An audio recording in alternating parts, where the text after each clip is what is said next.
Olá! A nossa reflexão de hoje está inspirada numa frase de Jesus: busca a verdade e a verdade te libertará.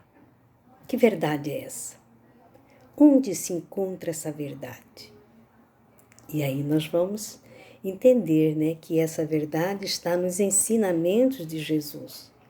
Agora, como saber se nós estamos vivendo esses ensinamentos? Você já pensou nisso? Estamos vivendo os ensinamentos? Mas como que a gente vai descobrir isso? Como que a gente vai saber isso? Se até este momento, muitas vezes, a maioria, a gente já sabe, muitas vezes estão nesse processo de crescimento, de conhecimento de si mesmo, mas muitos ainda não tiveram essa oportunidade de pensar nisso. Então fica aqui o convite, vamos pensar nisso. Como nós vamos saber se estamos vivendo os ensinamentos de Jesus?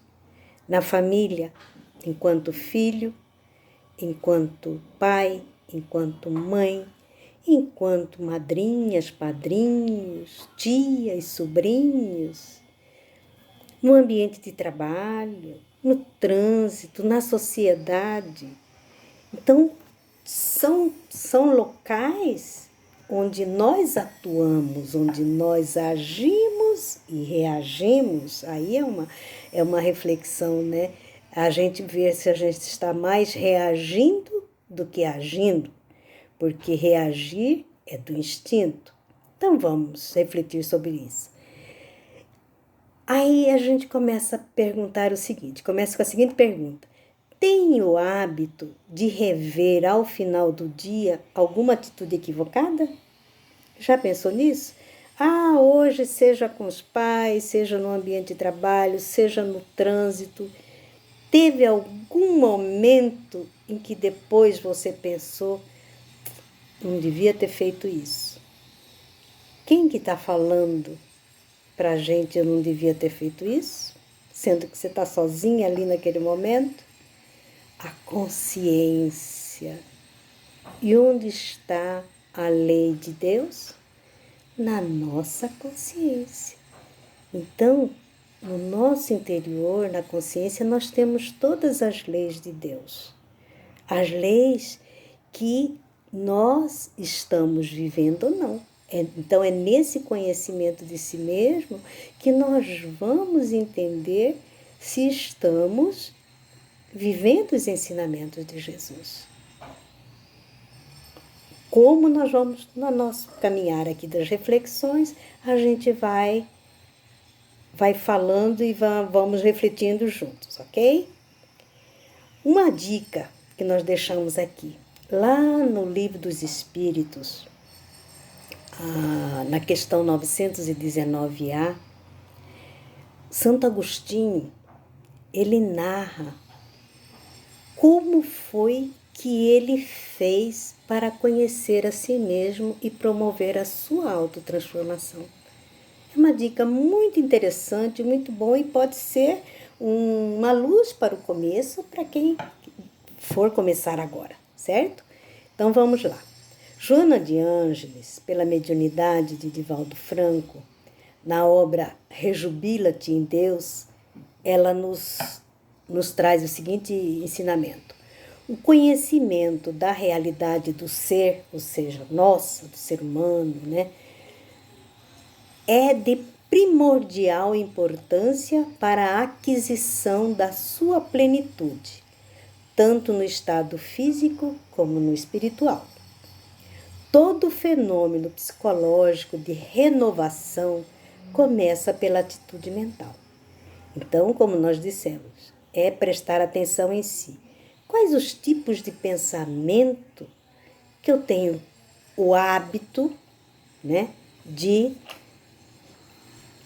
de incentivar? Pensamento negativo, pensamento de rejeição, de incompreensão, de intolerância, de maldade, de ódio, de raiva, de ciúme, de inveja. Quais os pensamentos? Quando você vê, como que você vai ver isso? Diante de qualquer circunstância, qualquer situação, qual que é o pensamento que vem naquele momento?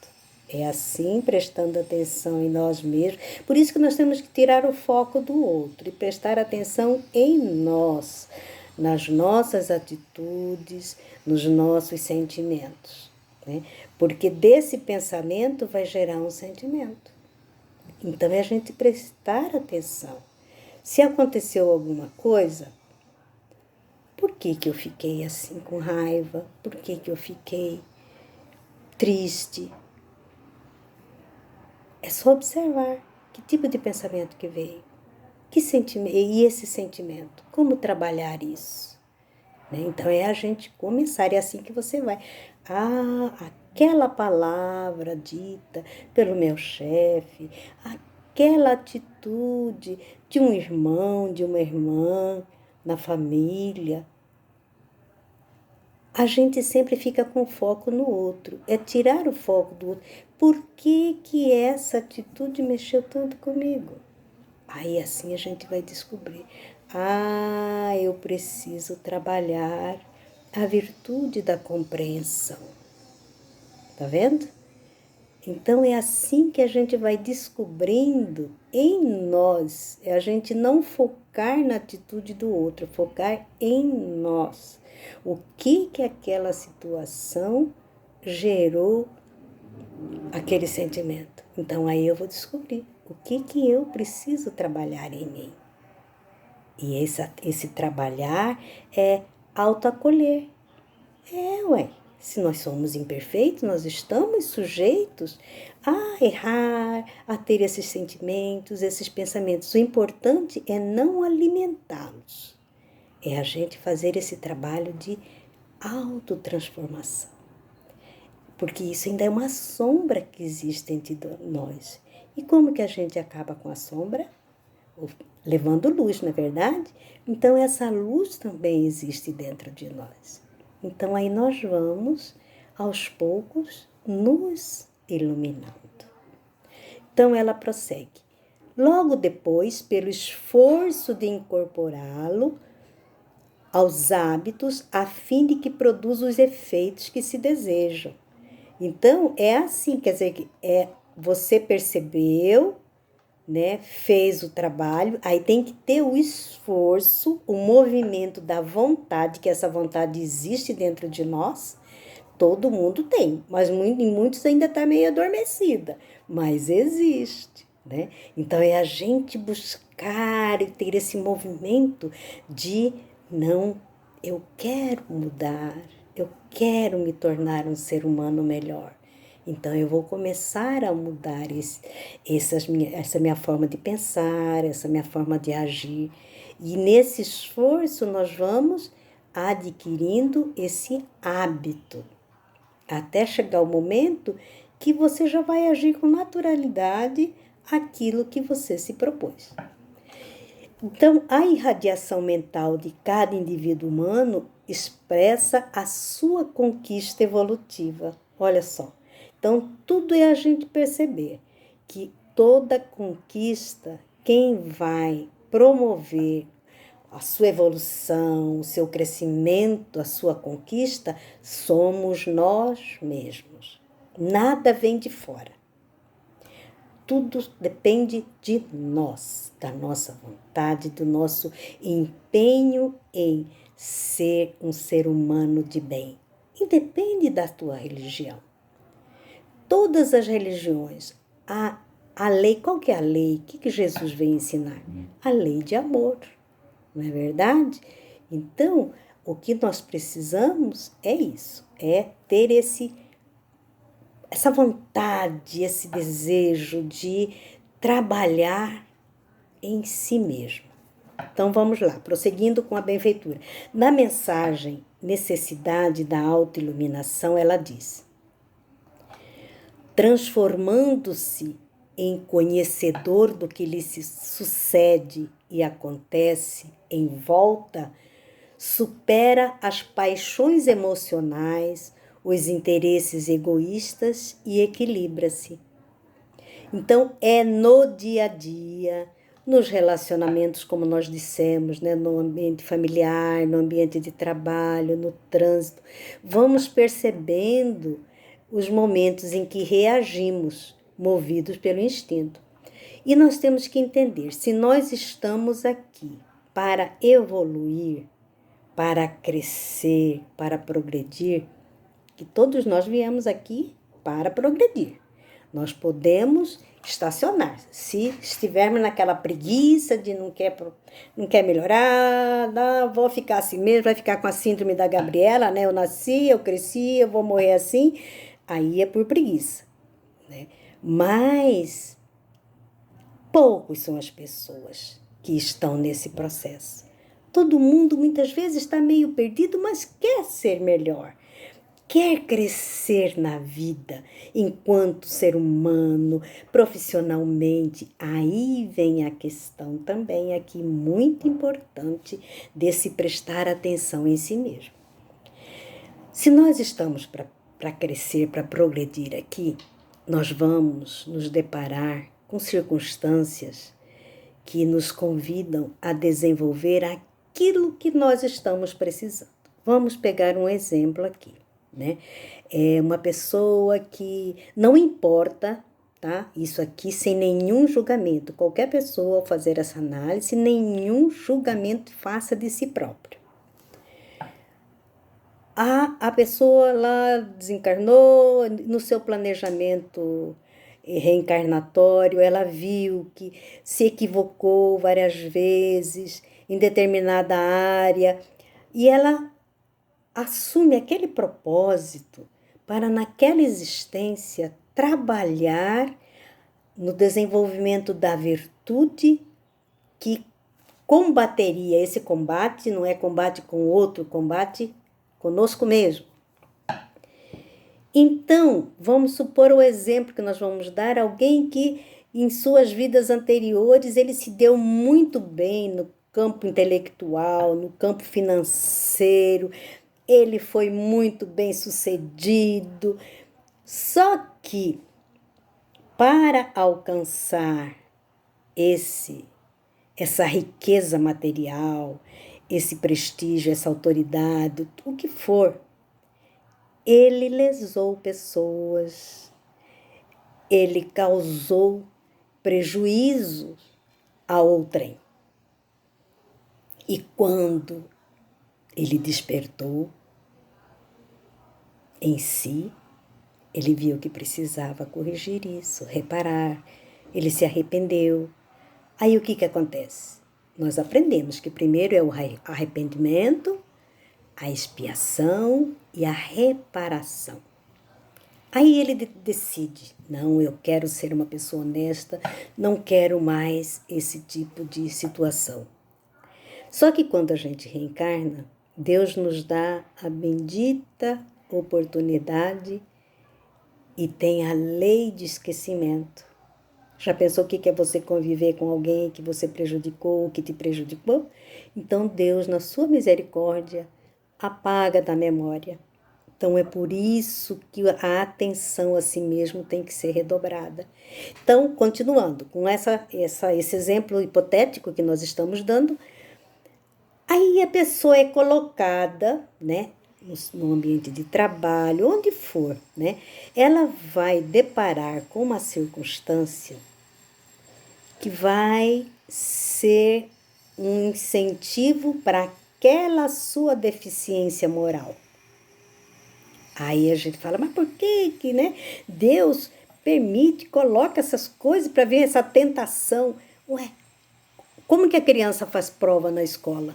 No final, né, o professor passa a prova para ver se a criança, se o aluno assimilou o conhecimento. Né? Então, para isso que serve a prova. Assim também na vida. Então, para nós provarmos para nós mesmos que nós estamos superando aquela deficiência moral, transmutando, porque a virtude também existe dentro. Deus é tão bondoso que ele criou todos os seus filhos, toda a sua criação simples e ignorante, todas elas com aquela sementinha do bem, do amor e a luz. Todos, está em semente, ele não deu pronto, ele deu a sementinha. Então, essas virtudes estão em nós. Agora, a gente precisa desenvolvê-las. Então, esse caso, por exemplo, da honestidade, é uma virtude que existe lá, mas que não estava sendo exercitada, precisando ser vivenciada. Então, a pessoa vai ser colocada em uma circunstância para colocar à prova isso. Ela vai aparecer convite, vai aparecer para ela desviar desse seu propósito e sucumbir. Então, qual que é o convite? Vigilância. Quais os pensamentos? O que está surgindo em mim? Porque a consciência vai sinalizar. Isso não é correto. Então, agora nós vamos ouvir a consciência ou vamos permanecer agindo equivocadamente? Então, esse é o pensamento, né, para hoje. Então, só para concluir aqui o que a nossa benfeitora diz, ela diz assim: a autoiluminação é também a mais eficaz maneira de compreender os outros, porque o indivíduo se conhece a si mesmo após haver descoberto de onde veio, para onde vai e como alcançar o novo patamar da felicidade. Desperto para a realidade da vida imortal, o candidato à iluminação interior avança, trabalhando os sentimentos, desenvolvendo a compaixão pela vida. Então, nós temos que educar. Esse trabalho que a benfeitora narra é esse trabalho de educar os sentimentos, as emoções, aprender a lidar. Em outro momento, em outro vídeo, nós vamos falar sobre isso, essa educação dos sentimentos com as crianças desde a infância, a importância desse trabalhar, né, de educar a criança para ensiná-la a aprender a lidar com as emoções. Centraliza o teu pensamento em Jesus e mesmo sem afastar-te dos deveres que te dizem respeito junto à família, à sociedade e ao próximo, trabalha-te na expectativa da autoiluminação. E uma forma também fantástica de nós trabalharmos, movimentarmos esse o bem e o belo que existe dentro de nós é fazendo bem. Nossa, principalmente neste período de pandemia, quantas pessoas precisam, seja de um auxílio material, seja de um ombro amigo para ouvir aquela pessoa que teve parentes, amigos que desencarnaram com essa Covid. Tem outros que não estão sabendo lidar com esse luto. Então, tudo isso nós podemos fazer. Ouvir. Muitas vezes a pessoa não quer conselho, ela só quer alguém que o ouça, que o acolha. E mesmo que seja de forma virtual, a espiritualidade ela tem sido tão presente que nesses momentos, mesmo nesse encontro virtual, esse sentimento de solidariedade, de fraternidade, esse amor, o outro sente. Então nós podemos também orar. Muitas vezes existe aquele grupo, né, que é chamado grupo de risco, não pode sair para se conter, né, para não se contaminar. Então é o autocuidado. O autocuidado é um ato de amor para consigo mesmo e para com o próximo, não é verdade? Então, não pode sair, mas podemos orar por todos. Nós ficamos sabendo que alguém está faltando alimento à mesa para a família, para as crianças. Vamos viabilizar para que essa cesta chegue até aquela família. Mas não precisamos propagar. É fazer silenciosamente. Jesus já ensinou, não saiba a vossa mão esquerda o que faça a direita. certo? Então, nós estaremos disponibilizando 2 vídeos por semana. E se você tiver alguma sugestão, algo que você gostaria que trouxéssemos a reflexão, deixe anotado, faça sua observação, que nós traremos com a maior alegria, tá bom? Que Jesus, na sua